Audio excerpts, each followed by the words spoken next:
बच्चों अब हम चैप्टर थर्ड का 31st क्वेश्चन करेंगे।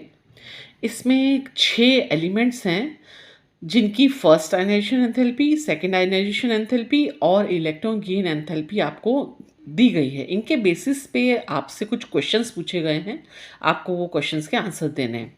जैसे फर्स्ट क्वेश्चन इन्होंने पूछा है कि you have to find out the least reactive element among all these 6 elements, which one is the least reactive elements?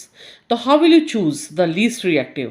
आप इसमें से देखो कि कौन सा एलिमेंट है जिसकी जो फर्स्ट आयनाइजेशन एंथैल्पी है उसकी वैल्यू मैक्सिमम है। देखो फिफ्थ एलिमेंट लग रहा है जिसकी 2372 है, और साथ ही में अगर आप सोचोगे कि भाई हो सकता है ये नॉन मेटल हो, लेकिन ये नॉन मेटल भी नहीं है क्योंकि इसकी जो इलेक्ट्रॉन गेन एंथैल्पी है वो पॉजिटिव है, +48 आ रही है। इसका मतलब ना तो ये इलेक्ट्रॉन देता है ना ये इलेक्ट्रॉन लेता है। तो ये कौन है? ये नोबल गैस है, ये हमारा इनर्ट एलिमेंट है, और ये जो वैल्यूज़ है ना ये सब हीलियम से मैच कर रही हैं।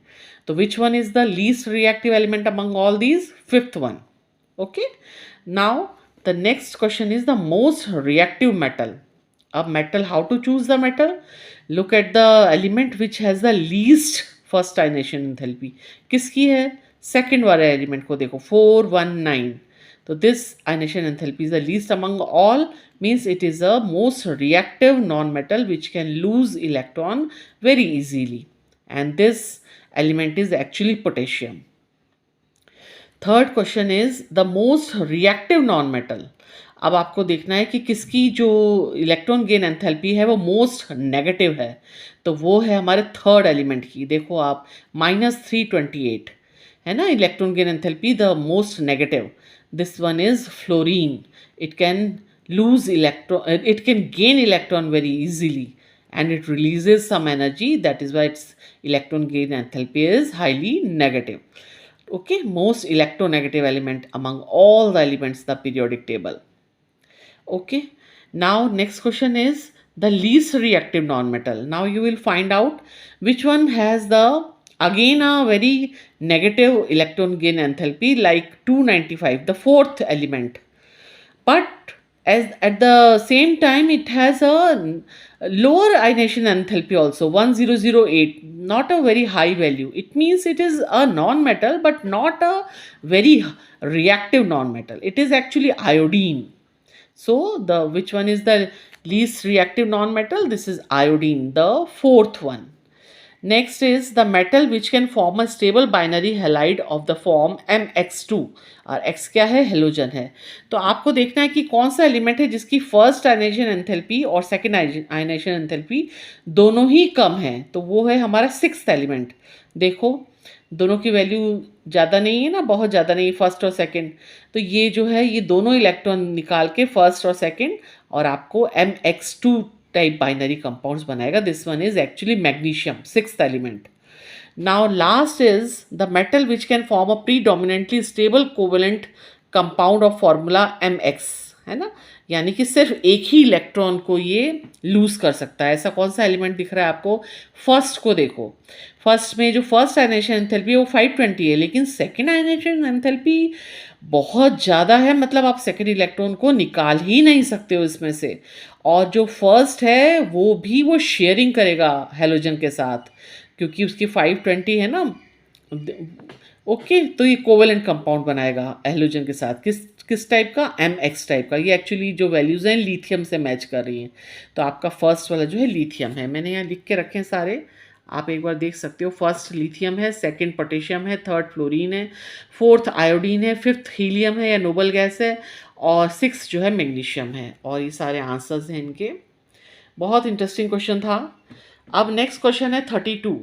इसमें वो बोल रहा है कि आपको फॉर्मूला बताने हैं जब लिथियम और ऑक्सीजन आपस में रिएक्ट करते हैं. तो बच्चों ऐसे तो हमने आपको 9th क्लास में सिखाया था क्रिस क्रॉस करके आप वैलेंसी को क्रिस क्रॉस कर दो, लेकिन अब हायर क्लास में आ गए हो ना, तो थोड़ा सा डीप में जाते हैं कैसे ही कंपाउंड्स बनते हैं. देखो लिथियम के पास एक इलेक्ट्रॉन है ना आउटर मोस्ट ऑर्बिटल में, तो ये एक इलेक्ट्रॉन देने की टेंडेंसी रखता है, और ऑक्सीजन के पास है 2p4, तो ये 2 इलेक्ट्रॉन चाहिए इसको सेटिस्फाइड होने के लिए नोबल गैस कन्फिग्रेशन के लिए.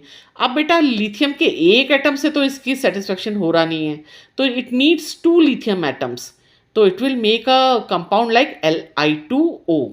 2 लिथियम के एलिमेंट्स और 1 ऑक्सीजन का एलिमेंट मिलके एक आयनिक कंपाउंड बनाते हैं Li2O या लिथियम ऑक्साइड। ओके, मैग्नीशियम और नाइट्रोजन के बीच में किस तरह से कंपाउंड बनेंगे? देखो, मैग्नीशियम का इलेक्ट्रॉनिक कन्फिग्रेशन है 282 और नाइट्रोजन का है 25।